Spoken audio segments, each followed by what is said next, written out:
Hi, my name is Matthew Brown, a native of Daytona Beach, Florida. As an African American golfer, I think it's important to reflect upon the history that I share within the game of golf. Watch me as I aim to educate and inspire the culture.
The person that got me started in the game of golf was my granddad, Tim Knight.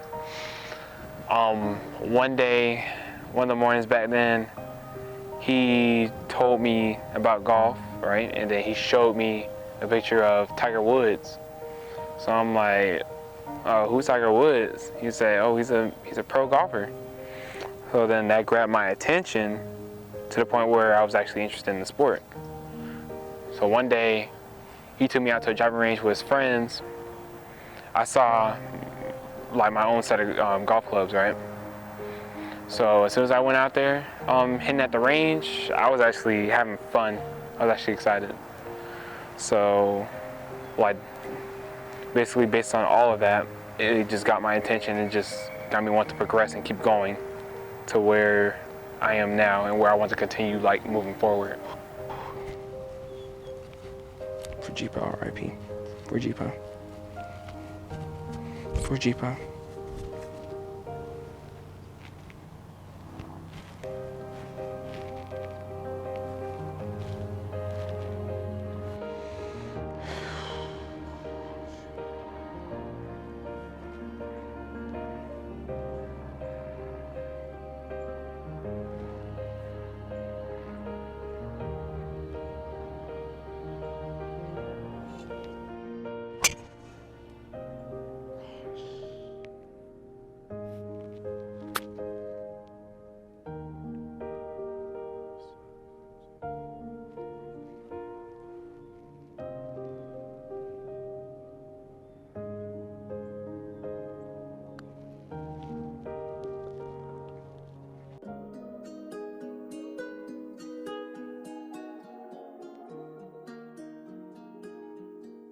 When it came to golf, it wasn't mostly about, you know, long distance and seeing how far you can hit it or like how much power you have.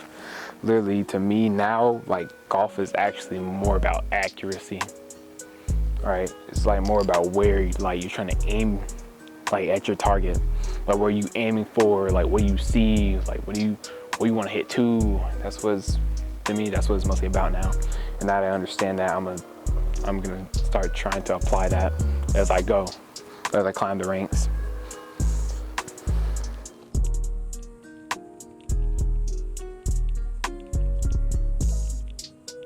All right.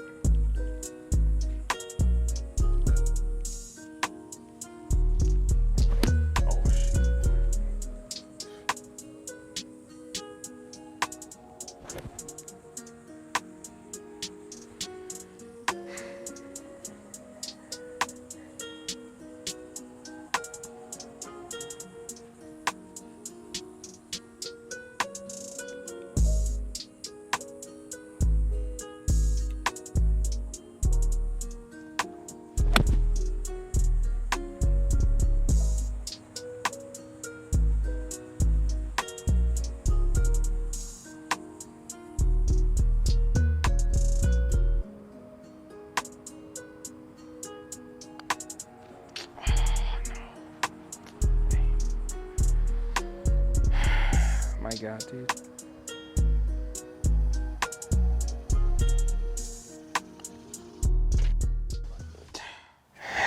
To be honest with you, Rob Perry was actually like the best instructor. Okay, it was actually really fun playing with a pro golfer. Like, it surprised me, cause I'm like, wait, what? Huh? It was big. Well, I just try to stay focused. That's all I'm trying to do. Hit that oak tree, right? All right.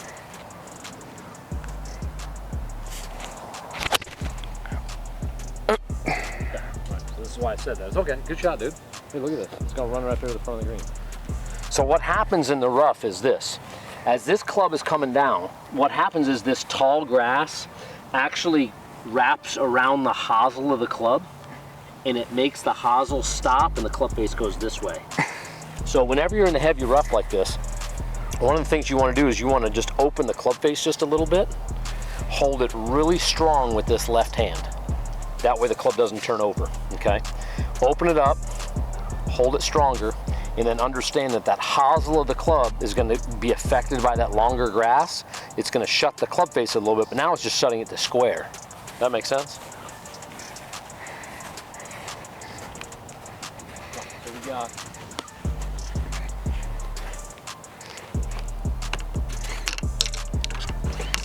172, okay? It's downwind, okay? So it's gonna make it play about like 168 probably.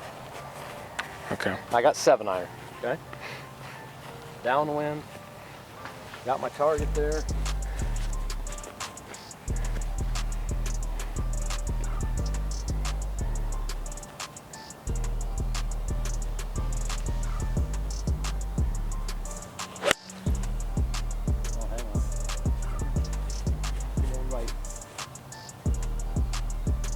Bunker. Just in between the bunkers there.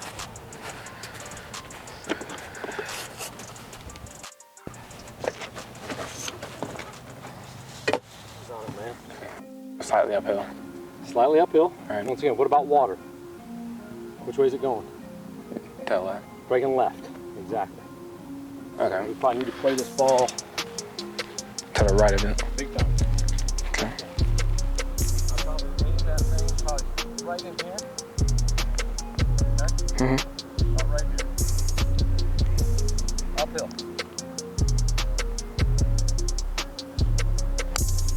Oh, that's hard. Oop. It's hard, but not bad, man. It's really not that bad. All right, let's pay attention. Let's make our 4 here, okay? If we were to make 5 here, it'd be a crying shame.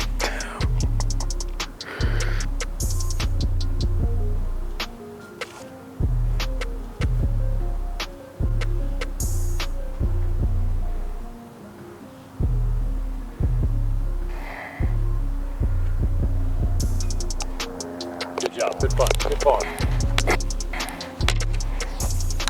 Not bad. The ball's gonna go this way and then go. Okay. Keep an eye on that mark right here.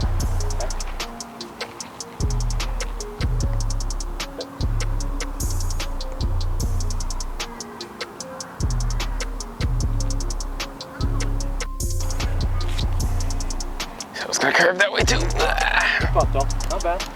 Good putt. All right, full attention here, right? All right. Get behind it, you look at it, you read it. Come on, man. Where you go? Breaking left just a little bit, okay? Usually from putts like of this distance, we're never gonna play the ball outside the hole. So we're gonna be aiming this ball. This would be center. This is right center, right here. This is inside right. This is half in, half out, right edge. All right. This is one ball outside right, okay? So I'd like to see this play this ball inside right. So we're gonna be aiming the ball in the right edge of the hole, okay?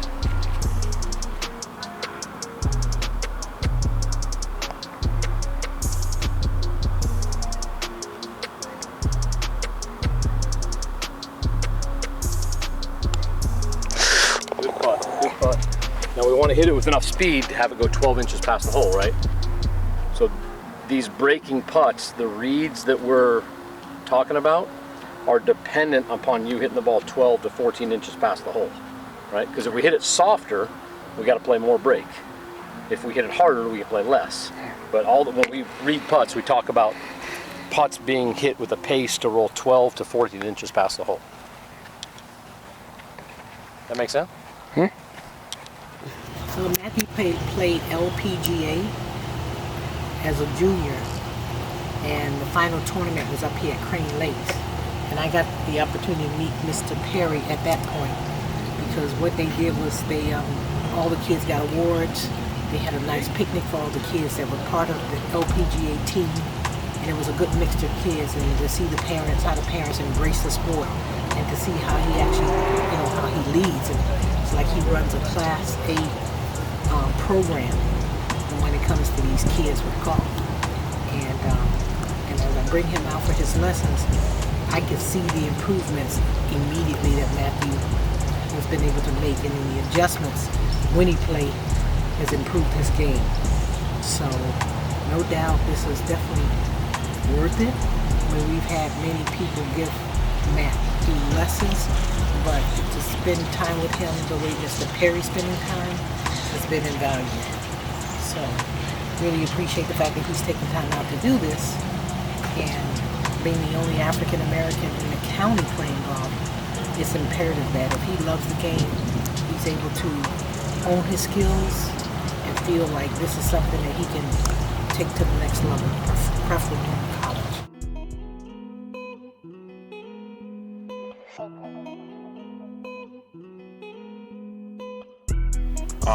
It feels great. I feel accomplished, I feel successful, and I most definitely feel powerful because not that many African Americans, play this sport. I'm proud that Matthew has formed a greater love for the things that he loves to do without me pushing him. It's like he woke up and had an epiphany, and he realizes what he needs to do and what he wants to do, and he loves that. So I love the fact that he has his own mind and he can think for himself without me having to, hey, don't you want to do this or don't you want to do that? He knows already. So watching him grow and form his own independence as a young man is it's every parent's dream. Parents want to be able to know that their kids are okay and they have something that they want to do, and they're not waiting their whole life to figure it out. And here I am blessed, with one kid who knew what he wanted to do when he was 8 years old, and here we are now at 16, still following those same dreams. So that right there, I'm so proud. I'm so very, very, very proud that he's making being a parent so easy. So easy. I don't really worry too much about him. I don't really worry. Like, I worry as a parent, but he's just such a good kid, so no worries.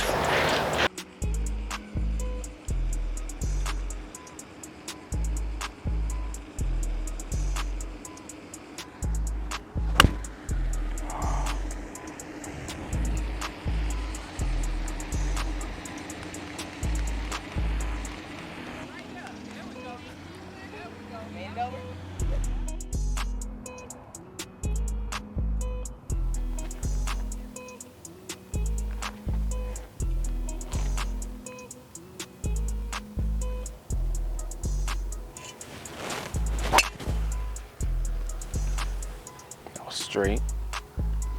10-year goal. Yes, I still want to be a pro, and I also want to be an engineer too. I'm gonna be an engineer, civil engineer, construct, build things, help others.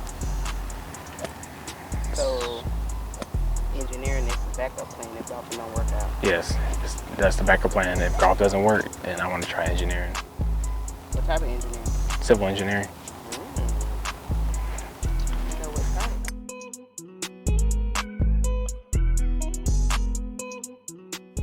Because they're high spirited energy. I love when they cheer me on.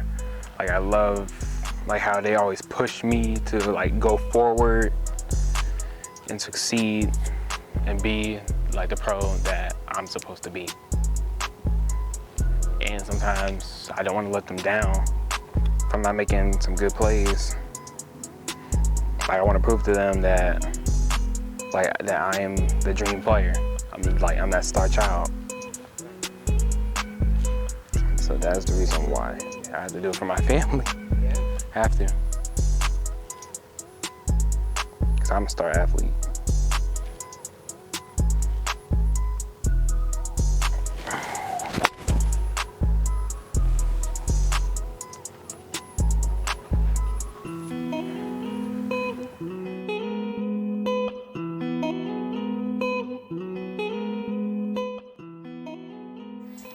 I think it's important because, like, I just don't want to feel like I'm falling behind. I want to feel like, you know, I'm on top. I want to feel like I'm a leader. I want to, like, you know, accomplish many goals. You know, be on top. You know, be like, just be like smart enough to like just be gifted. So as I'm thinking about trying to like be successful in my career, like when it comes to golf, I want to be a pro, and I just want to be rewarded with so many like achievements. So that's why I think it's important for me to be successful when it comes to my academics, because I want to prove to people that I'm on top of my class and I have the higher GPA and anything in academics, straight A's.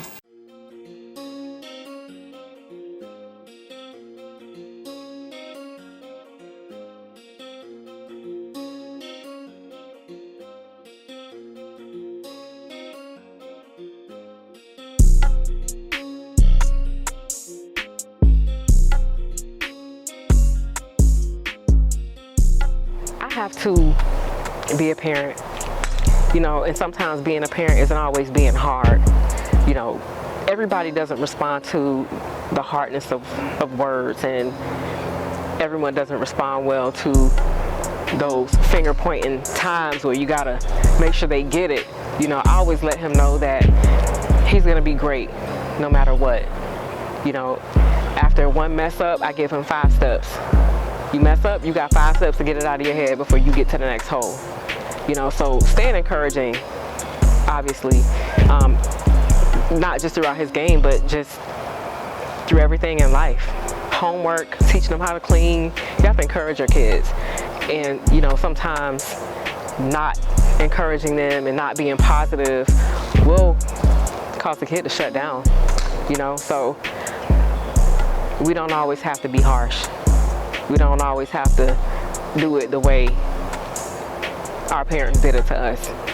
So I aim for the easier route. I don't want him to ever get down on himself. I don't want him to ever feel like he can't do it. So I just make sure I continue to encourage him every step of the way. Encouragement. You know, if this didn't happen like this, try doing it like that. You know, there's always ways to keep your kids like upbeat without giving them the harsh reality of things. You know, you can give them an easy reality. You can uplift them in an easy way. It doesn't always have to be uplifting in a hard way.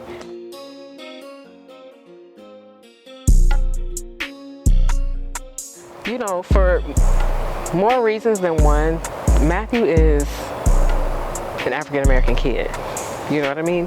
He is the only African-American kid in Volusia County that is a male that is playing the sport of golf.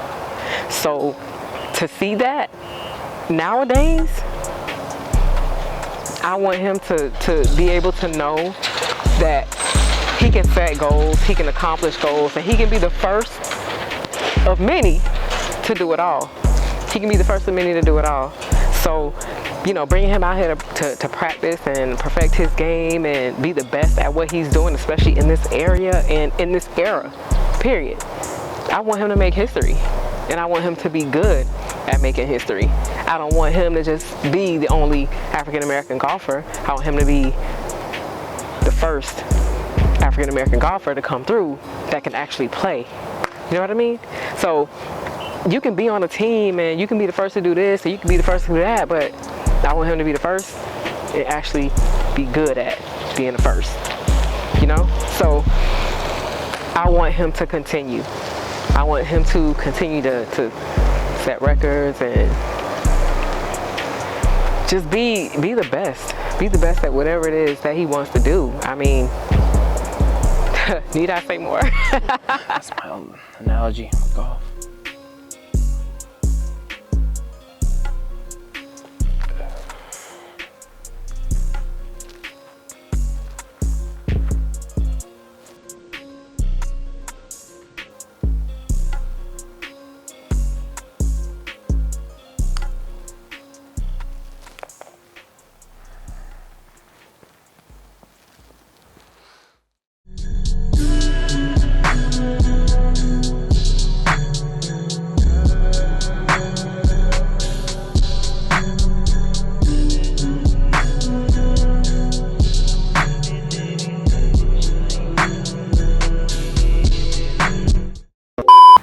Hi. They don't know who you are.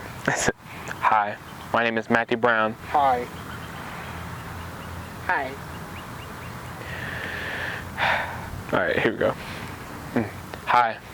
My name is Matthew Brown of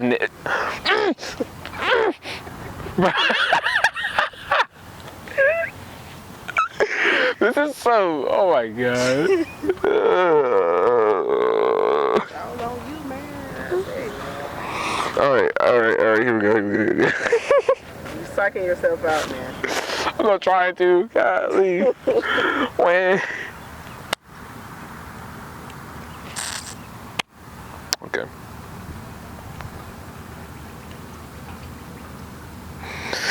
All right, ready? Yep. All right.